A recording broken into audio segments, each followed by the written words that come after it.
Hello, come in. Please take a seat. Right, let's get started.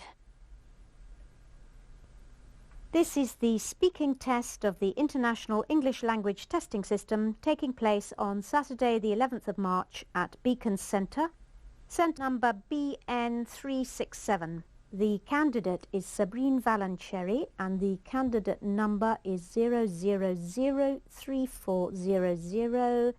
The examiner is Carol Kennedy and the examiner number is 433816. Good afternoon. What is your full name, please? My full name is Sabrine Valancheri. And what should I call you? You can call me Saba. May I see your identification, please, Saba? Yes, here it is.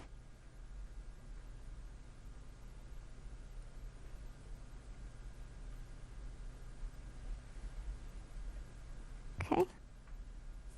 Thank you.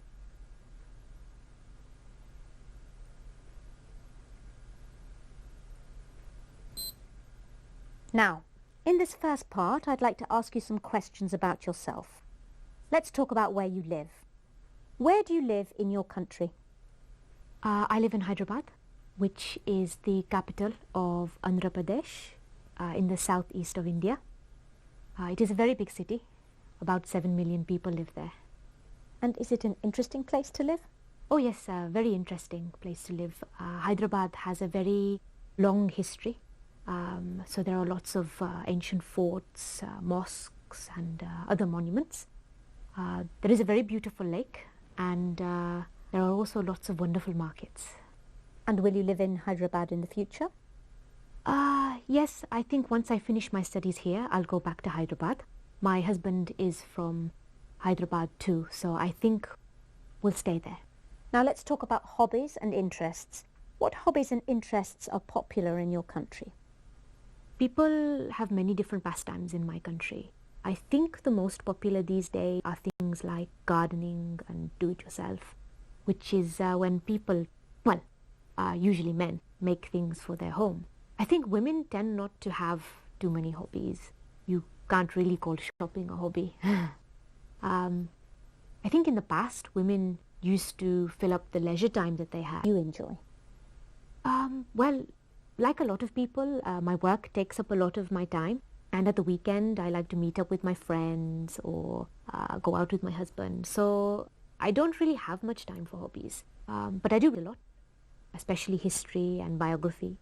Also, I love collecting art, go out with my husband. So I don't really have much time for hobbies. But I do read a lot, especially history and biography. Also, I love collecting art. So I go to a lot of art fairs. I really like colourful, abstract art, which really brighten up our homes. And what hobbies and interests did you have as a child? Gosh, that was a long time ago. Let me think. I used to collect gearings. I think I had about 20 or 25.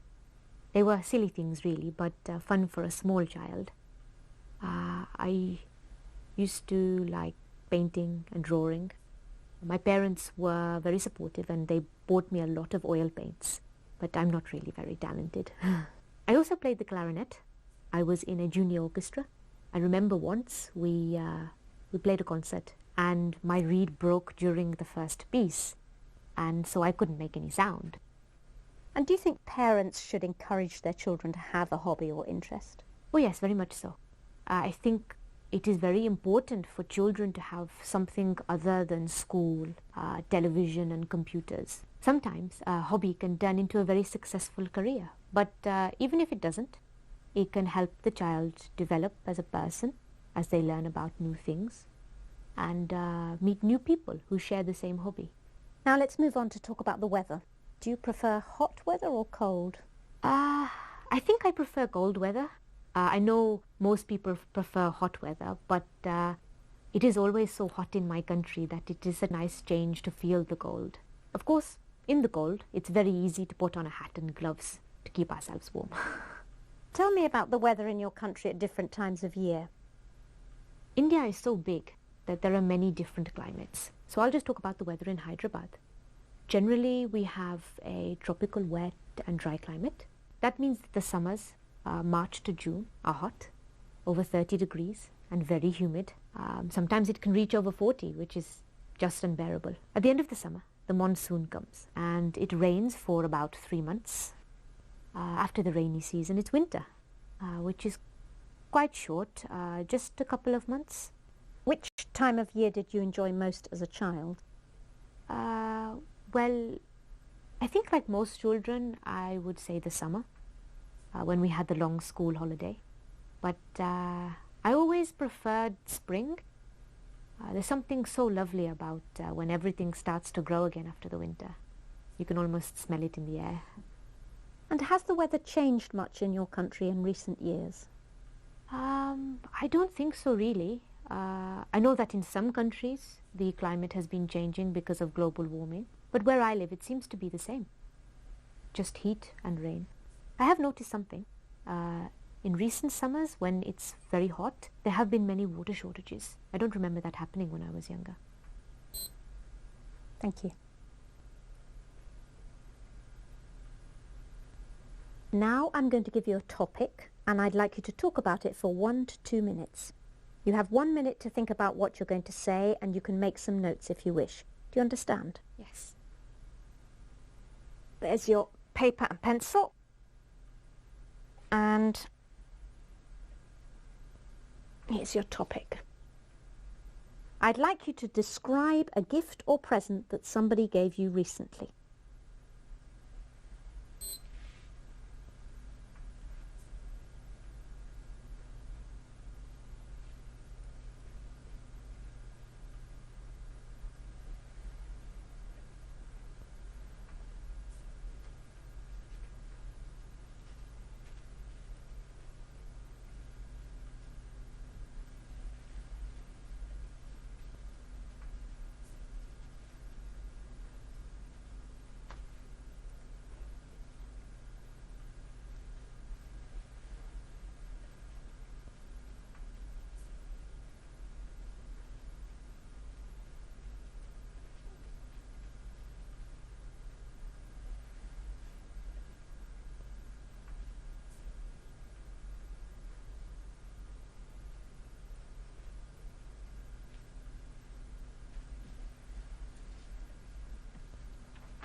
Okay.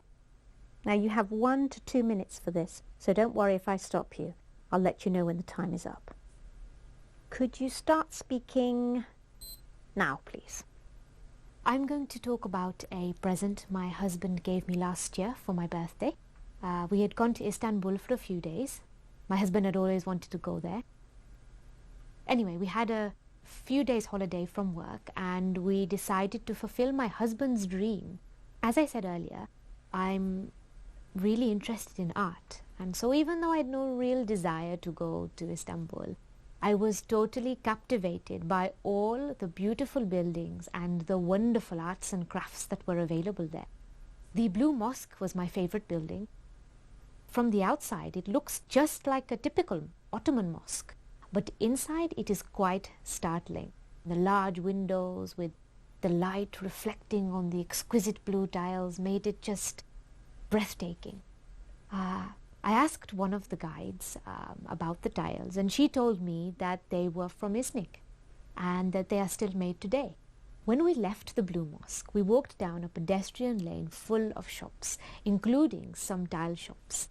In one of the shops, the owner told us that the tiles were made in Iznik. Anyway, one of the tiles really caught my eye. Actually, it sang to me. It was of fish, 4 big fish, and lots of little ones, all in different shades of green. I really wanted it. But when we asked the price, it was very high. Something like $300. Obviously, I knew we could negotiate, but it seemed such a high price that we just left. The next night, we went out for my birthday meal. Just as we were finishing the dessert, the waiter came over and handed me the most beautifully wrapped gift. I knew at once, because it was very heavy, that it was the fish tile. That's why Thank you.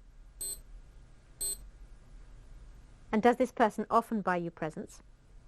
Well, he's good at remembering my birthday and our anniversary, so he does usually buy me something nice then, but he doesn't just buy a present out of the blue. Thank you. Could I have the booklet, the pencil and the paper back, please? Thank you.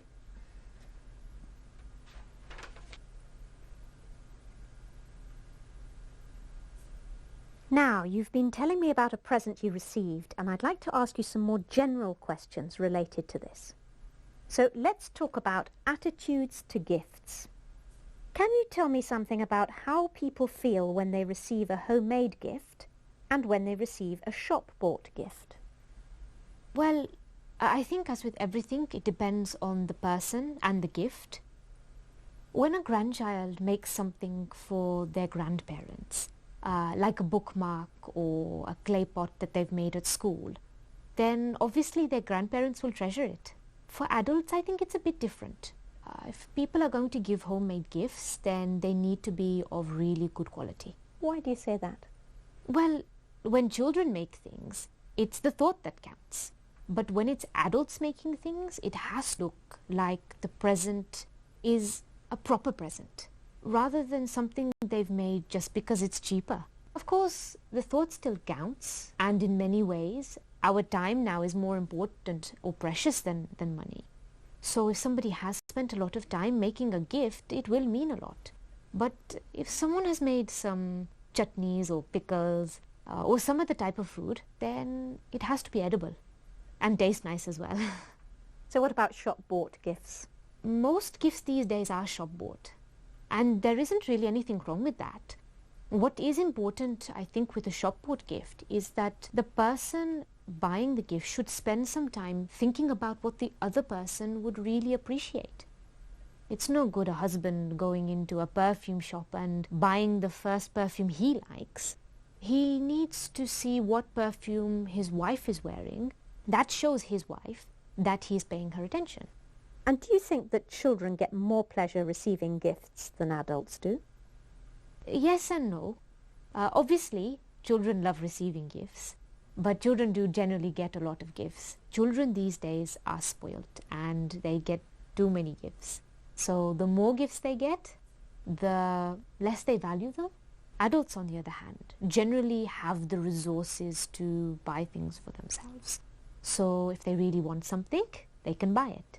Of course, this then makes present buying for adults much more difficult. But of course, there are things that we like that we can't really afford, or we can afford that justify their expense. What sort of things are you thinking of? For women, it might be perfume, or a day at the spa, or a new pair of party heels. For men, usually something to do with their hobbies, or books or CDs. Do you think that more people get more pleasure giving or receiving gifts? This is a tricky one. Why? Well, I think most people get pleasure out of both. Of course, it depends. We may not get a lot of pleasure out of giving gifts to children who we know may not appreciate them. But if we have found the perfect gift for someone we love and we know it's going to make them happy, well, then this will really fill our hearts with joy. Similarly, if someone receives a gift of something that they don't really want, or they can sense that it has been bought out of haste, then this isn't really going to make them feel that good. But if it's something wonderful, then, well, of course, they're going to feel fantastic about it. Let's move on to talk about the commercial aspects of giving. How much do advertisements influence people when they buy gifts? In my opinion, probably not too much. I mean, most adverts are for things like cars and household products, which aren't really gifts. Although a lot of young people like to be given new phones and other gadgets. So if a parent isn't sure which model to get, then they could be influenced by advertising. And do you think that some festivals have become commercialized as a result of the emphasis on buying gifts? Oh yes, definitely. Yes. In fact, I think it's much worse than that. It's not just the old festivals becoming commercialized, but so-called new ones being created just for the sake of present giving. Can you tell me more about that? Yes, things like Valentine's Day and Mother's Day, these aren't Indian traditions, but suddenly we find we have to buy a present for our spouse on Valentine's Day. And while it is nice to recognize how important our mothers are, surely it should be something we do every day, not just once a year when we buy her some chocolates. Thank you very much, Saba. That is the end of the speaking test.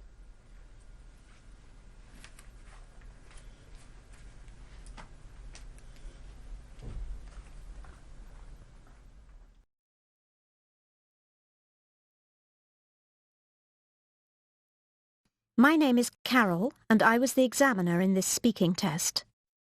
Candidates very often feel nervous before this part of the exam, so I'm going to give you some tips to help you do well.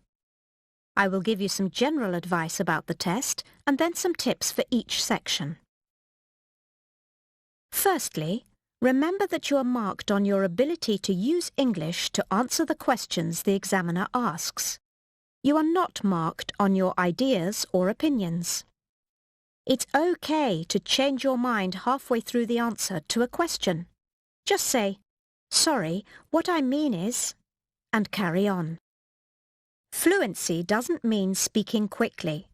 It means being able to continue talking at a comfortable speed, using appropriate linking words such as because and although. If you don't know a particular word you want to say in English, showing you can paraphrase, use other words to say what you mean, will help you get a good mark. Give yourself time to think by lengthening grammar words like the and a, and by using phrases such as you know and I mean. Try and use as wide a range of words as possible in order to increase your band score. For example, don't just say that the movie was good. Say that it had fascinating characters or was well directed. Make sure you understand how to use cohesive devices correctly so that your English hangs together effectively. Synonyms are also useful cohesive devices. For example, my favourite city is London. Life in the capital is always interesting.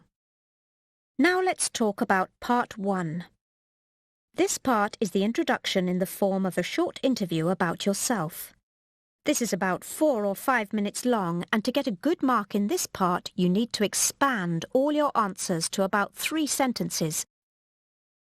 In Task 1, you will be asked some short questions about everyday topics. It's important to give full answers, but try not to spend too long on each answer, as this is only preparing you for the questions in Task 2. In Task 2, you will be asked questions about a variety of everyday topics, such as, what is your favourite food and why? Usually followed by 2 more questions on the same topic. Try and expand your answers, giving a reason or an example, such as, my favourite food is chicken soup, especially in the winter when it's cold outside. Make sure you don't spend too long answering one question, as it's important that the examiner has a chance to ask you a range of questions to assess your language. Avoid just giving a list in your answers. In order to get a good mark, you need to use a range of different grammatical constructions and vocabulary that is precise and appropriate for the situation. Remember that in Part 1, the examiner can only say what is written in their booklet. If you don't understand a word, the examiner is not allowed to explain it to you. But don't panic. Tell the examiner that you don't really understand the question and then try and answer it as best you can. Moving on to Part 2, this is the long individual turn and where you can show the examiner how good your English is. Remember, you have 1 minute to think about what you're going to say. Even if you don't think you need this time, it's a good idea to use it to write some notes which will help you speak for 2 minutes. One way to make it easy to talk for 2 minutes is to tell a story about the subject. This will use lots of past tense verbs and good linking words which will improve your score. In Part 2, if you don't understand a word, it's okay to ask the examiner to help you. In this part of the test, the examiner can explain the meaning of the word, but they won't be able to rephrase the whole question. Now to the final part, Part 3. This is a discussion where you can interact with the examiner and they can ask you more questions on the theme. The aim in this part is to encourage you to discuss a topic, give your opinions and make suggestions.